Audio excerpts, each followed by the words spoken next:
What is going on, YouTube Nation? This is Dividend. If you guys are new to my YouTube channel, make sure you subscribe, hit the notification bell, not miss future videos. So this real estate investment trust is making a huge comeback. They took a huge hit during a pandemic, did a dividend cut, and now they're coming back. And they're back on the market. I don't own these guys, and again, I'm not giving financial advice for entertainment purposes only. Disclaimer in the description. But this REIT is a steal right now. I'm very closely looking at it. And it's always good to diversify with real estate investment trusts. I'll go over their major rebound. I'll go over these guys as a portfolio and why they're an interesting REIT and why a lot of dividend investors mention this real estate investment trust. So let's check this REIT out right now. And that REIT is known as Weyerhaeuser. Average volume is 3.71 million. The market cap is 21.30 billion US dollars. I'm going to go over the diversification of these guys as a REIT. Year range is 2737 to 4241. Its day range is 2861 to 2965. And its previous close was 2975. Let's check these guys out. They do stuff with Timberland. So this is something that's well diversified. So they believe that trees are a remarkable resource that should be managed responsibly to make a range of products to meet human needs. With the world population growing at 70 million people a year, trees offer a sustainable solution for shelter, hygiene, packaging, fabric, plastics, other products that you may not expect, while also providing recreation, wildlife habitat, and other important ecosystem benefits. So this is one thing that's crazy. They provide a sustainable supply of raw material for making useful products while managing forests for other benefits. They're timberlands. They own more than 11 million acres of timberland in the United States, primarily in the West, South, and Northeast. They also collaboratively manage millions of more acres of publicly owned land in Canada for long-term licenses. Also, I want to go over this. This is crazy. Decades of research and testing has led to some of the best seed and seedings available. So they kind of deal with stuff that with genetics and everything and growing trees. I just find that's kind of crazy. So and then they also write in their comment section, please know that there will be no public seeding sales in Oregon or Washington in 2022. So the log sales, customers count on their experience for high quality products and their cost-effective infrastructure to provide a reliable delivery of logs. So let's check out their sales. So look at this in the South. From the lowlands of Texas to the coastal forests of North Carolina, we manage more than 6 million acres of timberland on a sustainable basis across the southern United States. So they grow Wallabali pine. So that's prized for their beautiful characteristics for appearance of lumber and long fiber for absorption pulp. They do grow some hardwoods. I find that's like crazy the way these guys do that. Look at this. On average, they plant 130 to 150 million trees each year. That's insane. So also they certify that their timberlands and wood products facilities to Sustainable Forestry Initiative standards. So they want to make sure that they're crossing their T's and dotting their I's, keep their reputation. Now let's go to the other area. So here's in the West, with mild winters and significant annual rainfall for western forests of Montana, Oregon, and Washington are one of the best places in the world to grow timber. So in those areas, they manage 2.5 million acres of forest land on a sustainable basis to supply raw materials for their manufacturing facilities, as well as a diverse group set of customers, both domestically and abroad. So they grow some western species like cedar and hemlock. Douglas fir is a primary species grown in the Pacific Northwest.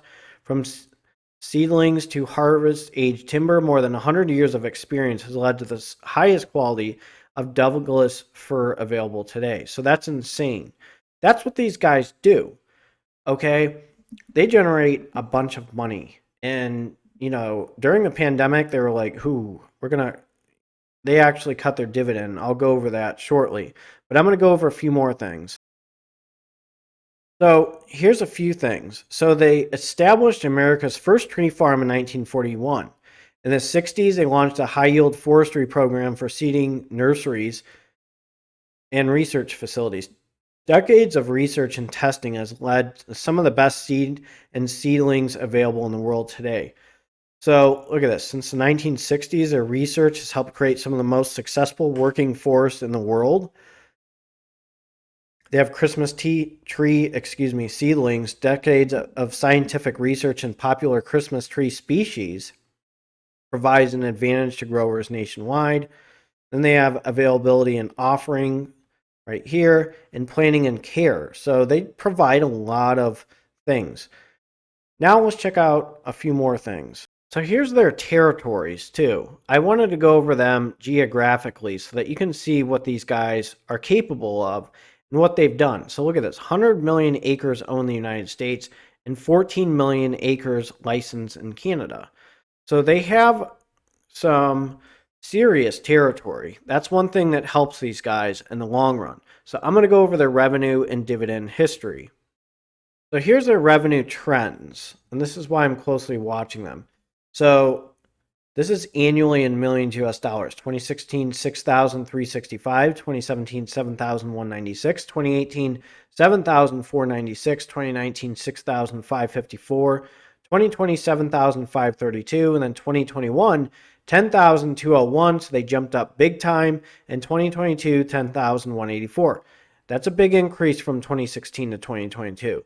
Now let's look over a few more things. So this is on Yahoo. Weyerhaeuser came out with quarterly earnings of 21 cents per share, beating Zach's consensus estimate of 12 cents per share. This compares the earnings of 131 per share a year ago. These figures are adjusted non-reoccurring items. The quarterly report represents an earnings surprise of 75%. A quarter ago, it was expected that this timber and paper products company would post earnings of 18 per share when it actually produced earnings of 24, delivering a surprise of 33.33%. Over the last 4 quarters, the company has surpassed consensus EPS estimates 4 times. Weyerhaeuser, which belongs in the Zach's building products wood industry, posted revenues of $1.88 billion for the quarter ended in March 2023. Missing the consensus by 0.74%. This compares a year ago. This compares to year ago revenues of $3.11 billion. Company has topped consensus estimate revenues 2 times over the last 4 quarters. So I wanted to go over some information, just what Zach says. Now I'm going to go over their dividend history.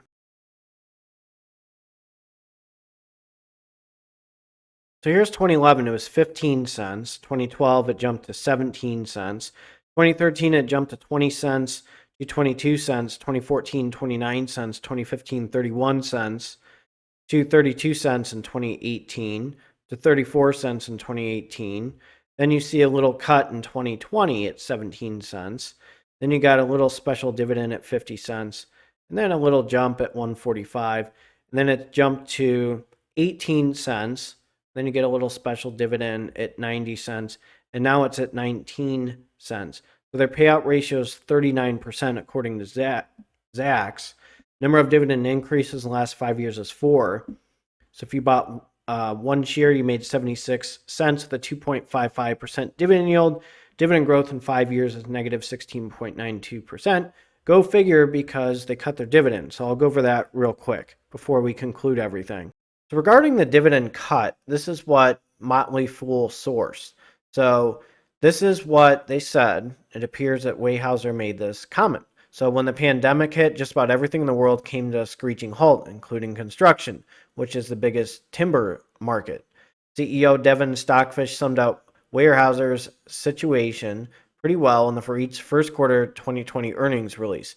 During the second quarter, customer market conditions have deteriorated across their businesses, consistent with the broader macroeconomic environment. As a result, we are taking further actions, including temporarily suspending the quarterly dividend to preserve liquidity and financial flexibility, which was the right move given the industry backdrop. So I just wanted to point that out.